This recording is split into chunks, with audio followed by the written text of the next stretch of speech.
Hello दोस्तों, मैं doctor ज्योति बीस क्लासरूम से और मैं आज बात करूंगी कंज्यूमर बिहेवियर के बारे में। कंज्यूमर बिहेवियर मार्केटिंग के स्कोप में एक बहुत इंपॉर्टेंट टॉपिक पहले पिछली मार्केटिंग की क्लास में मैंने बताया है कि study of consumer needs and wants means हम कंज्यूमर बिहेवियर के बारे में पढ़ेंगे और मार्केटिंग कॉन्सेप्ट में ये भी पढ़ा है कि the overall focus of marketing is on customer satisfaction. हम हर जगह कस्टमर को खुश करने की बात करें तो ये कंज्यूमर वर्ड क्यों लिखा हुआ है? कस्टमर और कंज्यूमर होता क्या है? कस्टमर जो प्रोडक्ट खरीदता है और कंज्यूमर जो उसको यूज करता है, बट दोनों में डिफरेंस क्या है कि all customer may be consumer but all consumer may not be customer. Her condition में कंज्यूमर वो एक ऐसी एंटिटी है जिसके पास वो प्रोडक्ट आ रहा है और उसको फाइनली वो यूज कर ही रहा है। जो भी उस प्रोडक्ट का जेन्युइन फीडबैक होगा, ये कंज्यूमर बता सकते हैं कंपनी को। इसीलिए हम इन कंज्यूमर के बिहेवियर के बारे में पढ़ रहे हैं कि ये कि हर कंज्यूमर और हर एक कंज्यूमर बेसिकली क्या है ना, अलग-अलग है। और हर कंज्यूमर अलग-अलग क्यों है, उन्हीं फैक्टर्स के बारे में हम समझेंगे, उन डिटर्मिनेंट्स के बारे में हम जानेंगे इस वीडियो लेक्चर में कि क्यों अलग-अलग कस्टमर अलग-अलग तरीके से बिहेव करते हैं। अगर हम लोग एक जैसे बिहेव करते वी ऑल आर मतलब we all consumers are like robots कि एक कमांड दिया जाता और हम उसको क्या करते हैं, उस कमांड के अकॉर्डिंग अपना काम शुरू कर देते, बट ऐसा नहीं है। ये अलग-अलग डिफरेंसेस है, वैलिड रिस्पॉन्स है, तो ये क्यों है, उसी को समझेंगे हम इस पर्टिकुलर क्लास में। कंज्यूमर बिहेवियर को समझने की जरूरत क्यों है? बिकॉज हम ये जानना चाहेंगे by understanding the concept of consumer behaviour की क्या इम्पोर्टेंट है या क्या उनके प्रोडक्ट चॉइसेस है, कब वो खरीदते हैं, कहाँ से खरीदते हैं, कैसे खरीदते हैं। All these questions will be answered by the concept of different concept of consumer behaviour.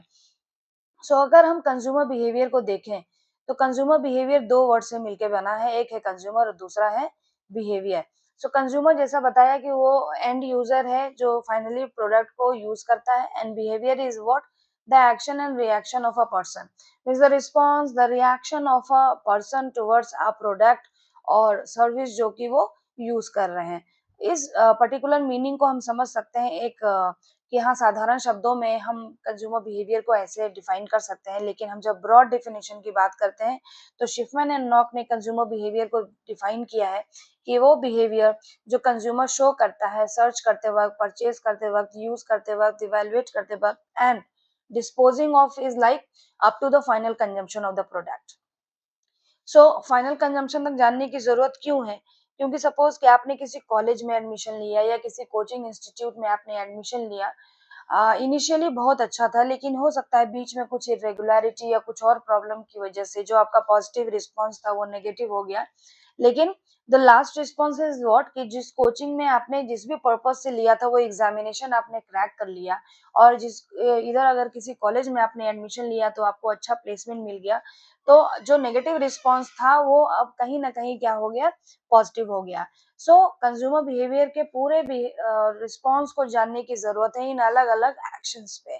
तो इसीलिए कहते हैं कि consumer behaviour is the sum total of all the behaviour that the consumer show while searching for purchasing, using, evaluating and disposing of the products and services। Consumer behaviour की study किन किन के लिए इम्पोर्टेंट है? Consumers के लिए, marketers के लिए। Marketers means the company, student, like आज जितने भी प्रोफेशनल कोर्सेज हैं उसमें मार्केटिंग मैनेजमेंट पढ़ना ही है, तो वो सारे स्टूडेंट समझ पाएंगे कंज्यूमर के बिहेवियर के बारे में। स्कॉलर्स जो रिसर्च फील्ड में बहुत एक्टिव रहते हैं, कंज्यूमर की अलग अलग फैक्टर्स पे वो स्टडी करते रहते हैं, उनके लिए इम्पोर्टेंट है। और इनफैक्ट उन सारे लोगों के लिए इम्पोर्टेंट है जो कहीं ना कहीं ह्यूमन बिहेवियर के बारे में जानना चाहते हैं। कंज्यूमर बिहेवियर में हम जानेंगे कंज्यूमर डिसीजन मेकिंग के बारे में, कब, कैसे और कहाँ वो खरीदते हैं। तो इन सारे क्वेश्चंस के आंसर को भी हम जान पाएंगे कंज्यूमर बिहेवियर के कॉन्सेप्ट को पढ़कर या समझकर। अगर हम फैक्टर की बात करते हैं कि कौन-कौन से इंपॉर्टेंट फैक्टर है जो कंज्यूमर के बिहेवियर को अफेक्ट करते हैं, तो like psychological factor, cultural factor, social factor, personal factor and economic factor. उन सारे फैक्टर्स को कैटेगराइज किया गया है ये अलग-अलग फैक्टर्स में, और हम क्या करेंगे, एक-एक करके हम सारे फैक्टर्स को बेसिकली समझेंगे। तो सबसे पहला जो फैक्टर है that is psychological factor. Psychological factors are those factors which are related with the mind of the consumer.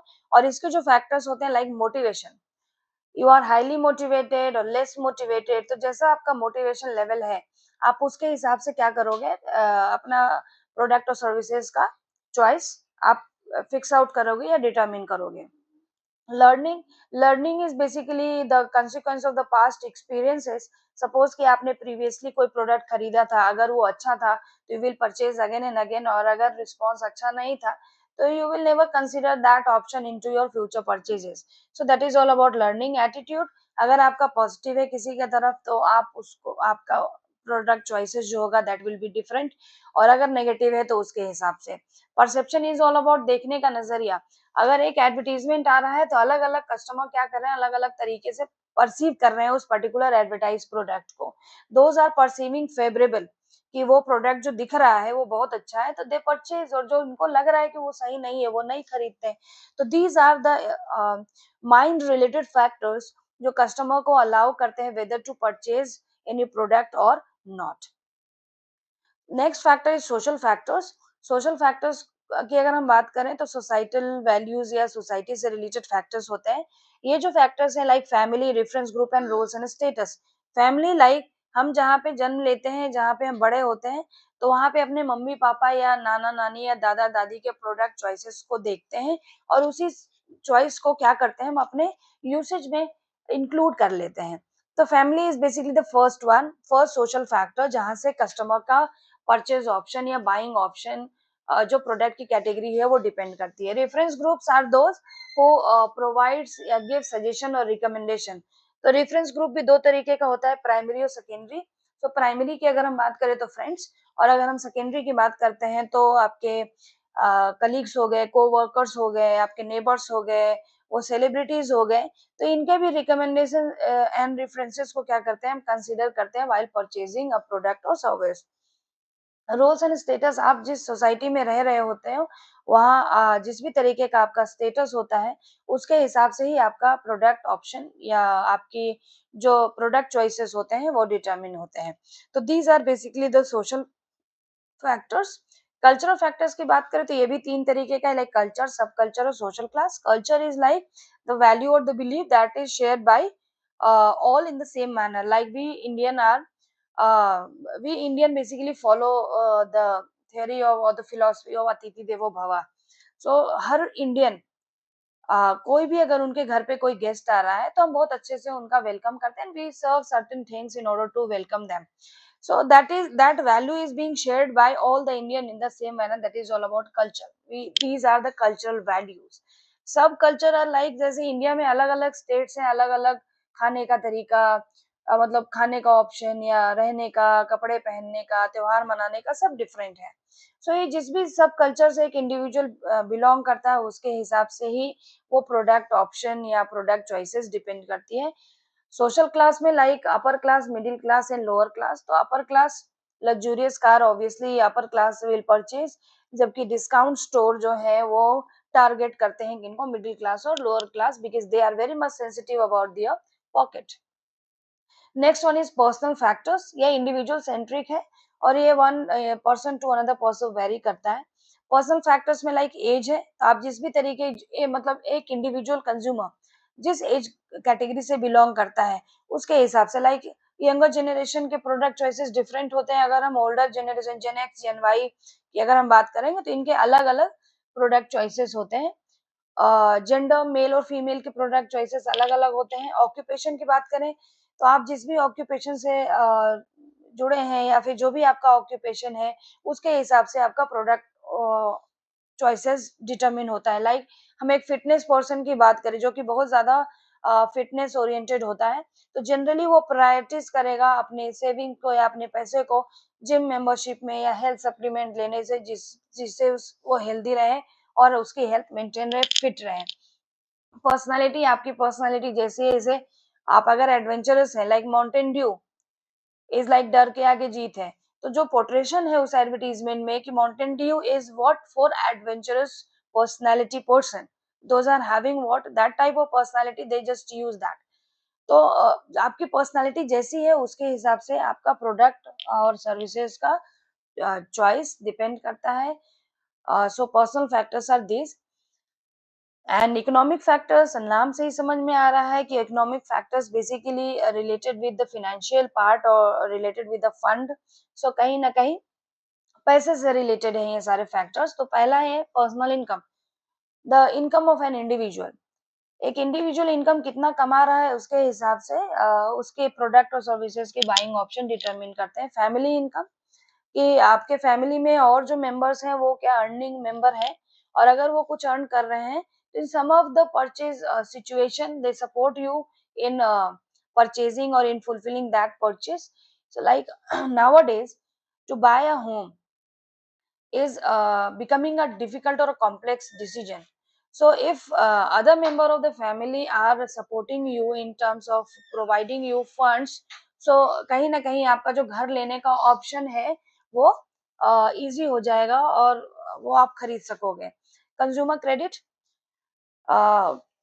जैसे आज हम ऑनलाइन स्टोर्स की बात करें कि जो ये ऑनलाइन स्टोर्स हैं वो कस्टमर को ईएमआईज या क्रेडिट कार्ड या BNPL like buy buy now pay later जैसी फैसिलिटी दे रहे हैं।